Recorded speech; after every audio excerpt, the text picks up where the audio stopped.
नमस्कार, मैं हूं शैलेंद्र सिंह और आप देख रहे हैं हमारा YouTube चैनल शब्द शब्द शैलेंद्र सिंह। उत्तर प्रदेश में छठे और सातवें चरण का मतदान होने वाला है। 25 मई को छठे चरण का और 1 जून को सातवें चरण का मतदान है। ये दोनों चरण 27 लोकसभा सीटों को उत्तर प्रदेश की कवर कर रहे हैं और इसमें अवध और पूर्वांचल ये दो जो क्षेत्र हैं उनमें ये चुनाव हो रहा है। पूर्वांचल का जो क्षेत्र है उसमें 1 जून को जहाँ पे मतदान होना है उसमें गोरखपुर और वाराणसी दो वीवीआईपी क्षेत्र भी हैं। गोरखपुर से उत्तर प्रदेश के मुख्यमंत्री योगी आदित्यनाथ आते हैं और वाराणसी से प्रधानमंत्री नरेंद्र मोदी चुनाव लड़ेंगे। लेकिन जो छठा चरण है वो भी अपने आप में कम मायने नहीं रखता है। छठे और सातवें चरण में 27 लोकसभा की सीटें आती हैं। अगर 2019 की बात करें तो इसमें 18 सीटें भारतीय जनता पार्टी ने जीती थी और 2 सीटें उसके सहयोगी दल अपना दल के पास थी। यानी जो एनडीए गठबंधन है उसके पास 20 सीटें थी और जो बची 7 सीटें थी उनमें 6 सीटें बहुजन समाज पार्टी के पास थी और 1 सीट समाजवादी पार्टी के पास। यानी 7 सीटें समाजवादी पार्टी और बहुजन समाज पार्टी के पास थी। 2019 के चुनाव में बहुजन समाज पार्टी और समाजवादी पार्टी दोनों मिलकर चुनाव लड़े थे। इस बार वो दोनों अलग अलग हैं। समाजवादी पार्टी और कांग्रेस मिलकर चुनाव लड़ रही है और इंडिया गठबंधन उनका सामने है। से लोकसभा चुनाव शुरू हुए उसी समय से मायावती की भूमिका को लेकर बड़ी चर्चा हो रही थी। इंडिया गठबंधन लगातार ये कोशिश कर रहा था कि मायावती उनके गठबंधन का हिस्सा बन जाए। बहुत सारे ऐसे कयास लगाए गए, भविष्यवाणियां की गई, कई तरीके से मायावती अविश्वसनीय घोषित करने का भी काम हुआ। लेकिन मायावती ने शुरू में ही कहा कि वो किसी गठबंधन का हिस्सा नहीं बनेंगी, तो फिर वो नहीं बनी। तमाम राजनीतिक जो जानकार थे वो ये कहते थे कि मायावती का अपना कोई वोट बैंक नहीं है और उनका इस लोकसभा चुनाव में कोई वजूद नहीं है।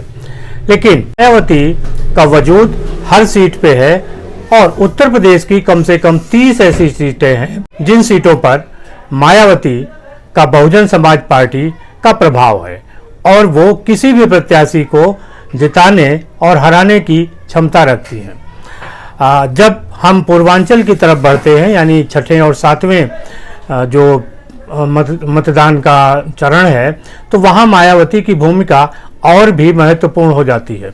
इन 27 सीटों में से 6 सीटें मायावती की बहुजन समाज पार्टी ने 2019 में जीती थी। इससे आप अंदाजा लगा सकते हैं कि मायावती और बहुजन समाज पार्टी का इस क्षेत्र में क्या प्रभाव है। दरअसल अगर जातीय समीकरणों को देखें तो यहाँ पर ओबीसी से अधिक शेड्यूल कास्ट यानी एससी जो जातियां हैं उनका प्रभाव है। इसी वजह से भारतीय जनता पार्टी ने अपना दल, सोनेलाल पटेल और सुहेलदेव समाज पार्टी, ओम प्रकाश राजभर की जो पार्टी है उसके साथ, और निषाद पार्टी है उत्तर प्रदेश सरकार में जो संजय निषाद मंत्री हैं उनकी पार्टी है और इसके साथ उनका गठबंधन है। यानी ये भारतीय जनता पार्टी के जो सहयोगी दल हैं, अपना दल, निषाद पार्टी और सुहेलदेव समाज पार्टी, ये ऐसे दल हैं जो यहाँ पर भारतीय जनता पार्टी को चुनाव जीतने में मदद करेंगे। भले ही ये बहुत प्रभावी नहीं है लेकिन हर सीट पर इनका प्रभाव है और इनसे अधिक प्रभाव बहुजन समाज पार्टी का है।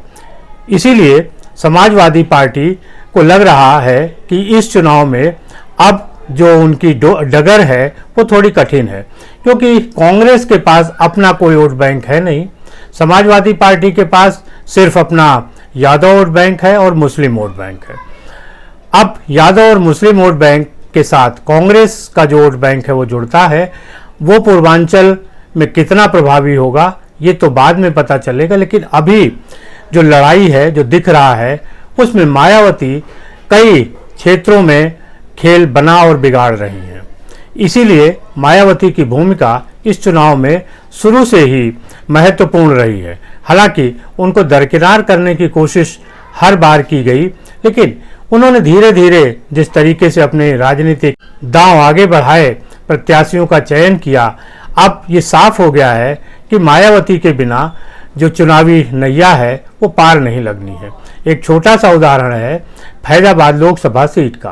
फैजाबाद लोकसभा सीट यानी जो अयोध्या का परिक्षेत्र है उसमें आता है, और अयोध्या में राम मंदिर 22 जनवरी को जिसमें प्राण प्रतिष्ठा हुई थी, और उसका राम मंदिर के केंद्र में ही पूरे लोकसभा के चुनाव पूरे देश में हैं, और पूरे देश में राम मंदिर का एक महत्व है। राम मंदिर के नाते भारतीय जनता पार्टी के पक्ष में एक लहर है, एक करंट है, और लोगों में एक उत्साह है।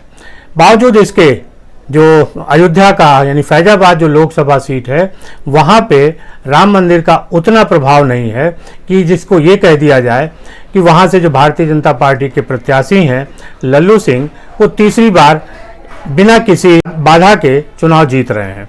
लल्लू सिंह ने 2014 और 2019 में भी यहाँ से सांसदीय का चुनाव लड़ा और जीते, लेकिन इस बार लड़ाई कठिन है।